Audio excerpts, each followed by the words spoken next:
आज माननीय supreme court में मेरी उस पीआईएल पे सुनवाई हुई है जिसमें मैंने मांग किया था कि भारत में रहने वाले सभी पाकिस्तानी, अफगानिस्तानी, रोहिंग्या, बांग्लादेशियों को निकाला जाए। 2017 में ये मैंने पीआईएल फाइल किया था और मेरा मानना है कि इस समय भारत में लगभग 6 करोड़ घुसपैठिए रह रहे हैं। इसमें पाकिस्तानी भी हैं, अफगानिस्तानी भी हैं, रोहिंग्या भी हैं और सबसे ज़्यादा बांग्लादेशी हैं। ये यहाँ इनका कागज़ भी जो कुछ बनवाए थे वो कागज़ ख़त्म हो चुका है। इन घुसपैठियों ने फर्जी आधार बनवा लिया है, फर्जी राशन कार्ड बनवा लिया है। बहुत सारे पाकिस्तानी, अफगानिस्तानी, रोहिंग्या, बांग्लादेशी घुसपैठियों ने फर्जी बर्थ सर्टिफिकेट बनवा लिया है, फर्जी एज सर्टिफिकेट बनवा लिया है। बहुत सारे पाकिस्तानी, अफगानिस्तानी, बांग्लादेशी, रोहिंग्या घुसपैठियों ने फर्जी ड्राइविंग लाइसेंस बनवा लिया है। कुछ ने तो वोटर आईडी में नाम भी जुड़वा लिया है और ये सारा खेल चल रहा है 2-2, 3-3 हज़ार रुपए में। ये घुसपैठिए 10 से 15 हज़ार रुपये खर्च करते हैं और इनका 4 से 5 कागज़ बन जाता है।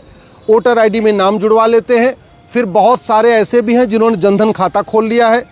केंद्र सरकार की सभी योजनाओं का फ़ायदा ये घुसपैठिए उठा रहे, राज्य सरकार की योजनाओं का फ़ायदा ये घुसपैठिए उठा रहे, माइनॉरिटी अफेयर मिनिस्ट्री का फ़ायदा भी ये घुसपैठिए उठा रहे। तो भारत के लोगों के हिस्से का रोटी, कपड़ा और मकान ये घुसपैठिए ले जा रहे हैं, इसलिए इनको निकालना ज़रूरी है। मैंने अपनी याचिका में ये भी कहा है, घुसपैठ राष्ट्र की सुरक्षा के लिए बहुत बड़ा खतरा है और जो राष्ट्र की सुरक्षा के लिए खतरा होता है उससे निपटने के लिए हमारे पास एक कानून है, एनएसए, नेशनल सिक्योरिटी एक्ट। लेकिन भारत में कोई भी राज्य सरकार घुसपैठियों और उनके मददगारों पे एनएसए नहीं लगा रही है, नेशनल सिक्योरिटी एक्ट नहीं लगा रही है। मैंने दूसरी बात ये कही है कि ये जो 6 करोड़ घुसपैठिए यहाँ पर भारत में रह रहे हैं, ये पाकिस्तानी, अफगानिस्तानी, बांग्लादेशी, रोहिंग्या, ये हमारी देश की एकता, अखंडता के लिए खतरा है। कल को ये भारत के खिलाफ विद्रोह भी कर सकते हैं, इसलिए इनको निकालना ज़रूरी है। और जो देश की एकता, अखंडता के लिए खतरा होता है उससे निपटने के लिए हमारे पास एक कानून है, यूएपीए। लेकिन भारत में कोई भी राज्य सरकार घुसपैठियों और उनके मददगारों के खिलाफ यूएपीए की धारा नहीं लगा रही है। ये जो भारत में घुसपैठ हुई है ये बड़े प्लान्ड वे में हुई है, ये कोई ऐसे नहीं हो गई है, एकाएक नहीं हुई है।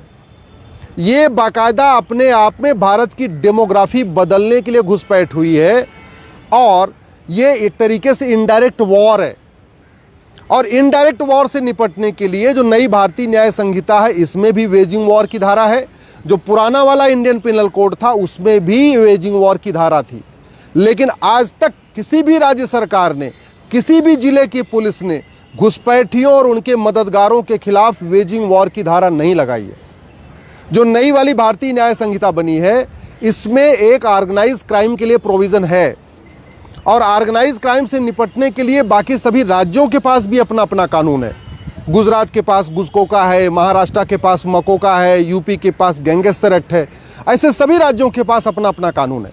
लेकिन भारत में कोई भी राज्य सरकार घुसपैठियों और उनके मददगारों के खिलाफ